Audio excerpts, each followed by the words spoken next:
Hello, my name is Rabbi Sokol, and I'm here to teach. Okay.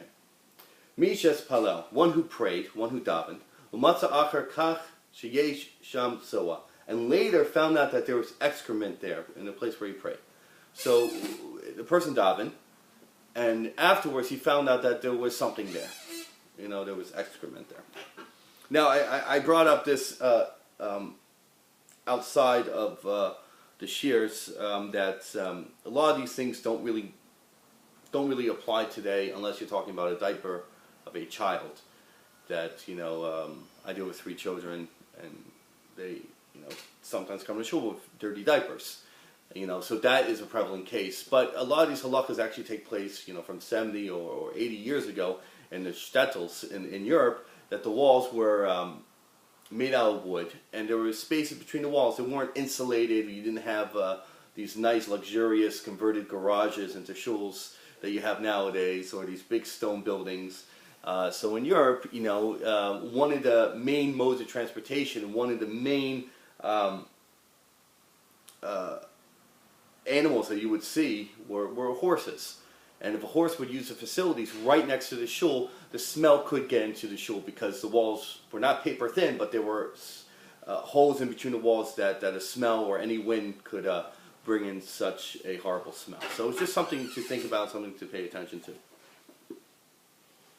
Even makam hu royu let's tapek bo, if that place was one where it was reasonable to suspect, shemei yesham soa, that perhaps excrement would be found there.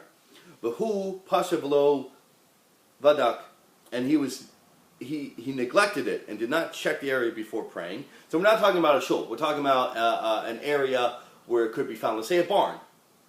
I guess a barn, a person, it's very susceptible. It could be there. You have cows, you have different animals over there. Even a barn that's empty, that's only kept hay. They have different barns, or a silo. A silo is probably better to think of.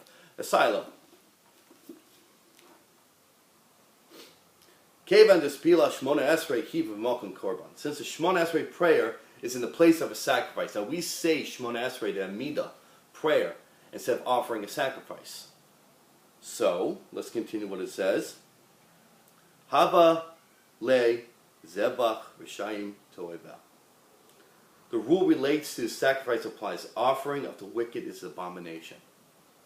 So it's the same thing as a sacrifice, an unclean sacrifice. Sarich lechazar lispalel Shmona Esrei, and he has to repeat Shmona Esrei. V'chein kriya Shema shehi midaraisa. Likewise, Shema is a biblical law. We have to say it's biblical. It's not from the rabbis. A rabbi halacha is a biblical halacha obligation.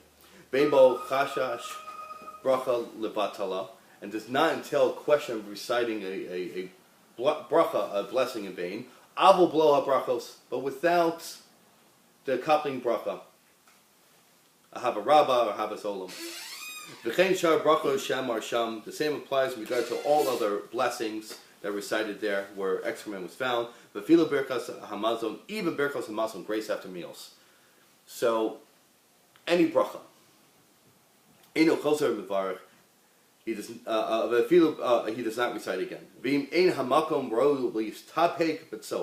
If, however, it was a place where there was no reason to suspect that excrement was there, a shul. You don't expect it to be there. The azlo pasha, in which case he was not negligent in praying there. Even with respect to prayer, he's fulfilled his obligation. So in a place that it could be there, let's say a silo or a barn, whatever, a person was not thinking. He was not using his head, so to speak, and he prayed in a place where it could be found. He found it over there. He has to repeat the Shema, and he has to repeat Shmona Esrei. The other brachos he doesn't have to repeat. That he has to do in a shul, and then he found excrement there later, let's say in a shul or house that he's davening in. He doesn't have to. He's fine. He does not have to repeat it. If urine was found, even in a place which there was reason to suspect it, he fulfilled his obligation after fact with respect to prayer. So obviously urine does not have such a harsh smell as excrement. All right, that's all for today.